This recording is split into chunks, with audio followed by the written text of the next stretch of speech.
Hey, what's up guys, Riff here. So today we're going to be talking about a set of issues impacting mediums I'm sure you enjoy, especially those coming out of Japan. So here's the relevant headline from Bounding into Comics. NieR creator Yoko Taro voices concern over rise in credit card companies refusing to handle adult content. If they have control of the clearinghouse, they can even use it to control speech in other countries. Now this is an issue we've talked about before, but if you've joined the channel recently over the past couple of months, since we haven't talked about it since then, I definitely want to stress to you how important this issue is. So essentially over the past couple of years, and especially in the year 2024, many powerful payment processors like MasterCard, Visa, PayPal, what have you, have threatened to pull their services from various platforms and websites offering a various forms of artwork in an attempt to curate and censor things they find problematic or to be adult content, which in their eyes is pretty much anything beyond consensual handholding. Now, this leaves with these websites and platforms with a Sophie's choice. Either reject their attempts to censor and their requests, and you lose these payment processors, essentially losing monetization of your platform or website, or you comply and you start to self-censor yourself, and you'll probably lose a lot of respect from the artists who frequent your website or use your services, which is also a very bad option. We talked about this earlier this year. This is the last time we talked about any significant rise in this pattern, where in 1 week earlier this year, we saw 3 platforms hit with these requests from payment processors. We saw Patreon have to self-censor in order to keep these payment processors. We saw Gumroad completely gut any not safe for work content from their platform to keep these payment processors. And we saw something similar with Pixiv, a popular Japanese art hosting site.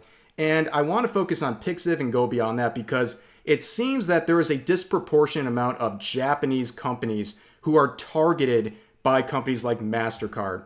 And this is another wave we are experiencing right now. Here's an example of a company trying to essentially say, no, we're going to do our own thing. We don't care what these payment processors say and if they're going to leave. So it was reported recently that Melon Books, which is not just a one-stop doujinshi shop, it's also one that just hosts comics and manga and other things as well. But because of their adult content they provide through their services, they have been hit with one of these threats from, in this case, Visa/MasterCard, who is now going to pull their services. And you can see Melon Books here is going to let them go. And they're going to try to figure out what they can do in the remaining options available for payment processors. And at this point, well, they're just going to have to keep going with it. But this is the example that has people really upset. This is something that has generated international outrage, and that is the shutdown of Manga Library Z. Now, this is a pioneer when it comes to offering manga for free through ads. It is a digital service that publishes not just any manga, but often rare and out-of-print manga that would otherwise be not available whatsoever. And it also provides compensation through these ads to the creators of these manga. It is a very respected service, one that is also co-founded by Ken Akamatsu. Now, if you're not familiar with who this individual is, he is a legendary mangaka. He is someone who created a manga called Love Hina, which went through its own route of censorship from Western identities or Western companies. And on top of that, he is someone who actually works in the Japanese government, and he is the first mangaka to hold such a position that he does. Now, this is his official announcement through Manga Library Z's website. They say this: "We are very sorry to report that, as stated in our announcement on November 5th, Manga Library Z has decided to discontinue our online ebook distribution service. Manga Library Z has made rare works, mainly out-of-print manga, that have not yet been digitalized, available to read, again for free, and has been returning advertising revenue to the authors of these works for over a decade. However, in recent years, the site has been struggling with payment services through card companies, etc." And that's obviously going to be the main issue they've been facing.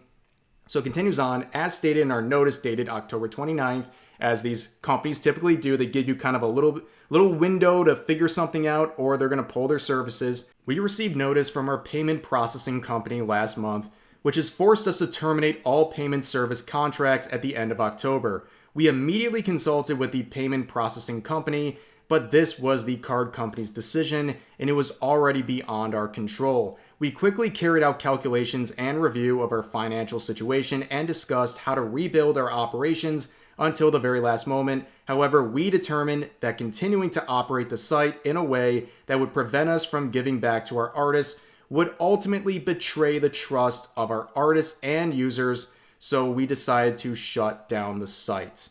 Now, it's obviously a very unfortunate result here with the payment processors essentially shutting down this website by threatening to pull their services, because there wouldn't be a way to achieve the goals of this site in the first place, which was to give back to these artists, and they can't do that, so they're shutting down. They didn't want to betray their main goal, which obviously a lot of people can respect, but it's still a very sad result. So they continue on to say, as of right now, the site is scheduled to shut down at 12 o'clock on November 26th, but J Comic Terrace Co., which operates Manga Library Z, also operates a wholesale business. And they basically go on to say that they're going to do some of the wholesale still, but the website itself is not going to be available because they just can't get the funds to keep it going and achieve the mission it originally set out to fulfill. Now, we'd also get a statement from Ken Akamatsu himself, citing the official post here from Manga Library Z. So he would say this: the direct cause of the site being down this time was the notice from payment processing company that they were terminating all payment services, including payment methods other than credit card payments. All credit cards, including JCB, were suddenly unavailable, and all other payment methods except BitCash were also unusable. In addition, payments for months that were already passed were withheld, and since no premium membership fees were received for that period or in the future, we were in a situation where we could not even cover the server costs. After careful consideration by the Manga Library Z management staff, they came to the decision to shut down the site, judging that it is impossible to operate on BitCash revenue alone. Even if we find an alternative payment agency, there is a possibility that the same phenomenon will occur again, and we want to avoid getting by deleting only some of the works. They continue on to say, we deeply apologize for the short period between the notice and the withholding of payment, which resulted in us, in quotes, giving in to the companies that control payment services, end quote. But this time, on what basis will they declare the suspension of payment services? How much of a penalty will be imposed, and for how long will it last? What specific workarounds were available? We were able to obtain accurate information, such as that provided by the person involved, which we believe will lead to more legitimate investigations and interviews. A long time ago, Love Hina, the manga that he created, was banned from Apple's ebook app, but was later reinstated. Even now, we often cite this experience as a concrete example to protect freedom of expression, and we use it effectively. In recent years, payment services have issued unprecedentedly strong conditions and penalties, and if these are left unchecked, it is certain that they will become a problem not only for ebooks, but for the entire Japanese content industry. As the party that has actually been forced into closure, we will work out more precise countermeasures. We would appreciate your support. So this would actually get the attention of many people throughout the creative side of Japanese media, including Yoko Taro, the creator, of course, of NieR Automata, who had this to say: credit card payment companies are refusing to accept payments for legal adult content. Unlawful regulations have been implemented in publishing and other areas before, but I feel that the level of danger is on a different level when payment companies, which are involved in the entire distribution infrastructure, are able to make such decisions at their own discretion. If they control payment companies, they could even use it to censor speech in other countries. Quoting that, he would say, "It's not just a matter of adult content regulations or freedom of expression. It feels like a security hole for democracy as a whole." Now, of course, very base developer, but in spirit of that, I would like to remind you guys that there's actually a collaboration between Stellar Blade and NieR Automata coming on November 20th. But let's close this out with one more observation. It is not lost on me that one of the biggest DEI projects out there, one of the most ambitious ones, Bridge, that literally wants to have every aspect of a company affected by DEI.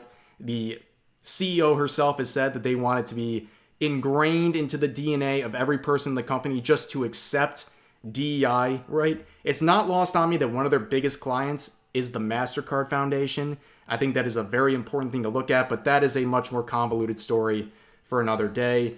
But I'm going to end here. A lot of reading of tweets and articles here, but I think this is a very, very important issue. It's not anything that's exactly new, but it's definitely reaching a point that is getting people in the industry very concerned. And honestly, I don't know who would see any of this and think this is acceptable, to allow these incredibly powerful payment processors to dictate what art is acceptable or not. I think that is disgusting. I think anyone who has an issue with this is off their rocker. There's no way you think this is acceptable if you're a reasonable person. If you don't like certain types of content out there, especially from Japanese mediums, then just don't consume it whatsoever. Ignore the websites. But to think some Western companies can come in to Japanese mediums and dictate what is acceptable or not in terms of art is outrageous. But anyways, that's going to do it for this video. As always, feel free to share your thoughts about today's topics in the comment section down below.